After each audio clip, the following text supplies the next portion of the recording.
चलिए आगे बढ़ते हैं।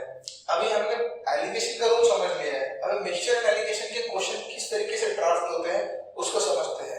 ये एग्जांपल आप बहुत ध्यान से समझिएगा, क्योंकि इसमें अगर आपके कॉन्सेप्ट क्लियर हो गए तो कोई भी क्वेश्चन आ जाए मिक्सचर एलिगेशन का सॉल्व जरूर हो जाएगा। तो बढ़ते हैं इस क्वेश्चन की तरफ। क्वेश्चन कुछ ऐसा है, आपके यहाँ पे क्या, हमारे यहाँ पे सबके यहाँ पे दूध आता है।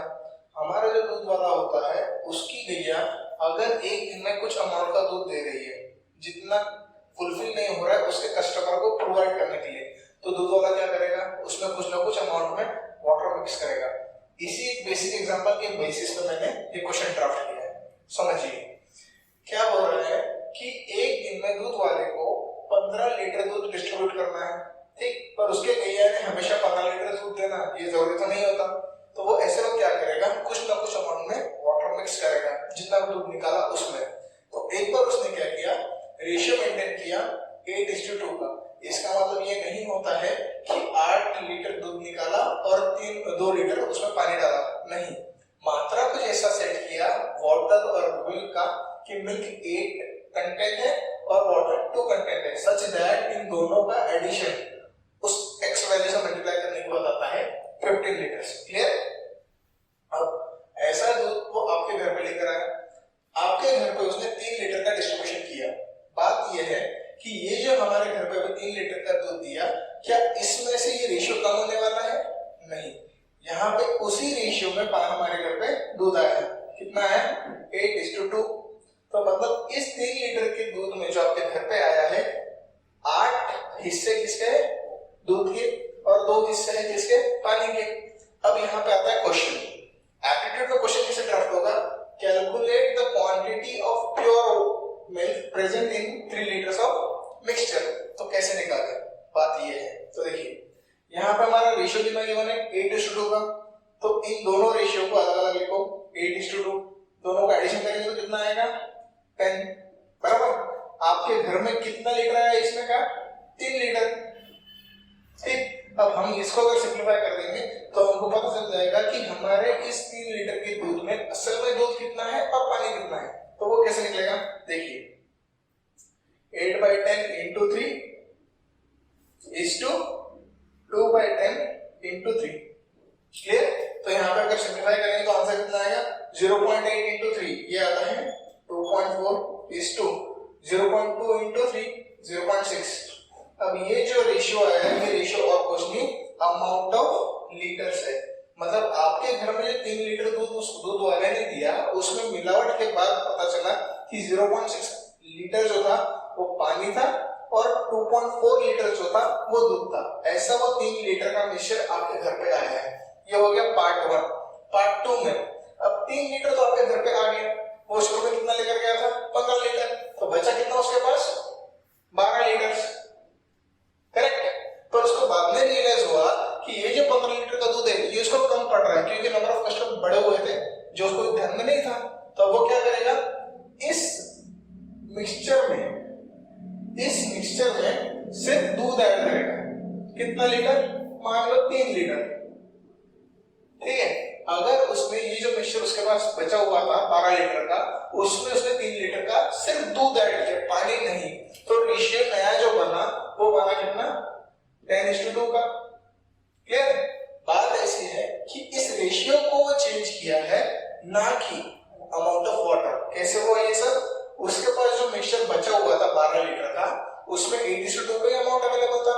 तो उसने जब दूध ऐड किया 3 लीटर का दूध ऐड करने के बाद मिक्सचर का रेशियो चेंज हो गया 10:2। अब बात हो रही है देखो वाटर की, क्या उसने पानी ऐड किया? नहीं, सिर्फ दूध ऐड किया। तो इसके कारण उसके मिक्सचर में तो रेशियो में चेंज हो गया, पर अब ये 12 लीटर का रेशियो कितना? अभी भी 12 लीटर का रेशियो वही रहेगा। क्यों ऐसा मैं बोल रहा हूँ? क्योंकि यहाँ पे मैंने 3 लीटर इसमें ऐड नहीं किया है, ठीक। तो ओरिजिनली जो उसने 15 लीटर का मिक्सचर शुरू में लाया था उसमें कितना दूध और कितना पानी, ये अगर निकालना तो कैसे निकालेंगे? उसको भी निकाला जा सकता है। देखो कैसे, जैसे कि यहाँ पे ओरिजिनली 8 अमाउंट का पानी दूध था और 10 अमाउंट का मिल्क था। तो डिफरेंस कितना आया? 2 यूनिट्स। करेक्ट? ये 2 यूनिट्स का डिफरेंस कब आया? जब उसने 3 लीटर का दूध ऐड किया। करेक्ट है?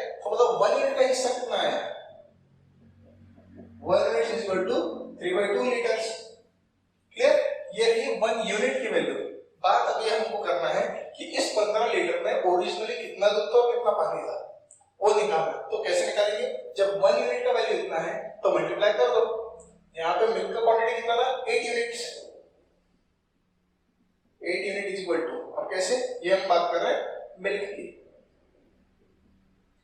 ओरिजिनली 8 अमाउंट का दूध था तो 8 यूनिट्स, एक यूनिट की वैल्यू कितनी है, 3/2। तो कैलकुलेट कैसे करेंगे, 8 into 3/2, 2 जा 4 जा 4 3 जा 12 लीटर्स। क्लियर। और वही वाटर कितना था, वाटर कितना था, 2 लीटर्स, सॉरी 2 यूनिट्स। तो कैसे कैलकुलेट होगा, 2 into 3/2 is equal to 15 litres. अगर आप इन दोनों का ऐड करो, सॉरी 15 नहीं, यहाँ पे आएगा 3 लीटर्स। कैसे, 2 into 2 गेट कैंसिल, तो 12 plus 3 is equal to 15 litres. क्या यही उसका ओरिजिनल मिक्सचर था, ये इसका ओरिजिनल मिक्सचर था। अब बात है कि सर ये आंसर सही है कि गलत है, कैसे पता करें, ये भी एक क्वेश्चन हो सकता है। तो आप क्या कीजिए, ये जो 12 लीटर है यहाँ पे असल में कितना दूध और कितना पानी है, ओरिजिनली उसके पास जो 12 लीटर का बचा हुआ है वही रेशियो मेंटेन था, कितना 8:2 डिवाइड बाय 10 into 12। ठीक है, जैसा हमने यहाँ पे पूरा कैलकुलेट किया वैसा अगर यहाँ पे भी कैलकुलेट किया तो आंसर आता है 9.6 लीटर इज टू 2.4 लीटर्स। ठीक, अभी देखिए ये 9.6 क्या इंडिकेट करता है, मिल्क। ये 2.4 क्या इंडिकेट करता है, मिल्क।